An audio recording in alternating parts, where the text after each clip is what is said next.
அடேங்கப்பா ரோசம் பொத்துக்கிட்டு வருது. இலவசம் யாரடா வேணான்னு சொல்றாங்கன்னு பார்த்தா இவங்க இலவசமா சைக்கிள் வாங்கினவங்க, இலவசமா லேப்டாப் வாங்கினவங்க, இலவசமா பஸ் பாஸ் வாங்கினவங்க, இலவசமா டிவி வாங்கினவங்க, இலவசமா ஆடு வாங்கினவங்க, இலவசமா வீட்டுக்கு அடுப்பு வாங்கினவங்க. ஆனால் எல்லாத்துக்கும் கரண்ட் பில்லை ஏற்றுவோம், இலவச பஸ் ஓசி பஸ் கொடுத்துட்டு பஸ் கட்டணத்தை உயர்த்துவோம். இவ்வளோ இலவசத்தையும் வாங்கினா ஏண்டா நீ அடிமையா இருக்க மாட்ட? ஏண்டா இலவசமா புல்ல தந்துருவானே நீ ஓட்டு போடியான்னு சொன்னா உனக்கு ரோசம் பொத்துக்கிட்டு வருதுடா. என்ன வார்த்தை நீ யூஸ் பண்ணியிருக்க? நீ பேசின பேச்சுக்கெல்லாம் நீங்க முட்டு கொடுக்கலாமாடா?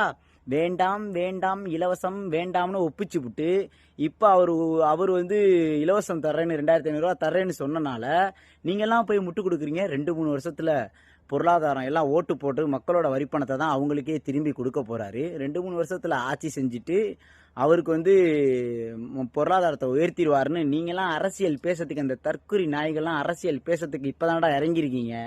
நீங்கெல்லாம் போன எலெக்ஷன்ல சீமானுக்கு நாம் தமிழர் கட்சிக்கு ஓட்டு போட்டுட்டு இப்ப நீங்க அப்படியே தற்குறிகளா மாறி இருக்கீங்கன்னா அந்த இலவசத்துக்கு நீங்க முட்டு கொடுக்கும் போது நாங்க இதுக்கு முட்டு கொடுக்கறது தப்பே இல்லை. உனக்கு ரோசம் பொத்துக்கிட்டு வருதா ராசா? இப்படி கேட்கறனாலையும் நீங்க அசிங்கமே இல்லாம இலவசத்துக்கு முட்டு கொடுத்துட்டு நிக்கிறீங்க பாத்தீங்களா? அதை நினைச்சாதான்டா வைத்தறிச்சலா இருது. நாங்க வந்து சீமான் பேசுனது தப்பு, அவர் பேசுனது தப்புன்னு சொல்லாட்டியும் அவருக்கு முட்டு கொடுக்காத ப்ரோ நீ எனக்கு சொல்லும் போது, நீ ஓசி வேணான்னு சொல்லிட்டு திரும்ப ஓசி தரேன்னு சொல்லும் போது நீ அவனுக்கு முட்டு கொடுத்து நிக்கும் போது நான் முட்டு கொடுக்கறதுல தப்பே இல்லடா. டேய் தற்குறி நாய, தப்பே இல்லை. இது இந்த ஒரு கமாட்டுக்கு மட்டும் இல்ல, இன்னும் எத்தனை தற்குறிகள் வந்து கதறினாலும், எத்தனை திராவிட அடிமைகளா இருக்கீங்க பாத்தீங்களா, அவங்க எல்லாத்துக்குமே இது வந்து ஒரு ரிப்ளே தான். நாங்கள் வந்து தமிழர்கள், தமிழ் தேசியம், தமிழர் மண் வளம், மலம் வளம், நீர் வளம், நில வளம்னு காத்துக்கிட்டு இருக்கும்போது ஒருத்தன் 100% இல்லை கன்னியாகுமரியில் மலைகள் கொல்ல போகல அப்படின்னு சொல்லிக்கிட்டு டன்னு கணக்கில் கொண்டு போய் விற்கிறாங்க. ரோடு வேணும்னு பாராளுமன்றத்தில் பேசினவங்க தான் இருக்காங்கடா. இன்னும் நாம் தமிழர் கட்சிக்காண்டி இவங்க ஜெயிச்சிருவாங்கன்னு சொல்லி ஒவ்வொரு தற்குறிகளா எலெக்ஷன் டைம்ல ஒவ்வொரு தற்குறிகளா, கோமாளிகளா, சினிமா ஸ்டார்லேருந்து ஒவ்வொரு தடவை வருஷத்துக்கு நீங்கள் இறக்குவீங்க. நாங்கள் வேடிக்கை பார்த்துக்கிட்டே இருப்போம்மாடா. அப்படிதான்டா பேசுவோம் தமிழர்கள். நாங்கள் அப்படிதான் பேசுவோம்.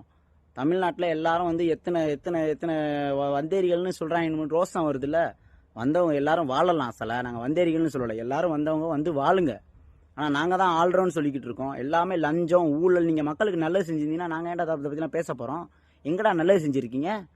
இன்னும் இலவசம் எவ்வளவோ கொடுத்தாண்டா அத்தனை வருஷம் அப்பையிலேருந்து சொன்னீங்களா, ஓசி லேப்டாப்பு பைக்கு இது மயிறு மட்டனு இவ்வளோ இலவசத்தை கொடுத்தாண்டா எங்களை அடிமையாக்கி வச்சுட்டு இருக்க. நாங்கள் மயிறு வெளிநாடுகளில் போய் வேலை செய்கிற ஒவ்வொரு இளைஞர்களுக்கும் தெரியும். உள்ளுநாட்டில் என்னடா இது இல்லை? இங்கேருந்து உரங்களை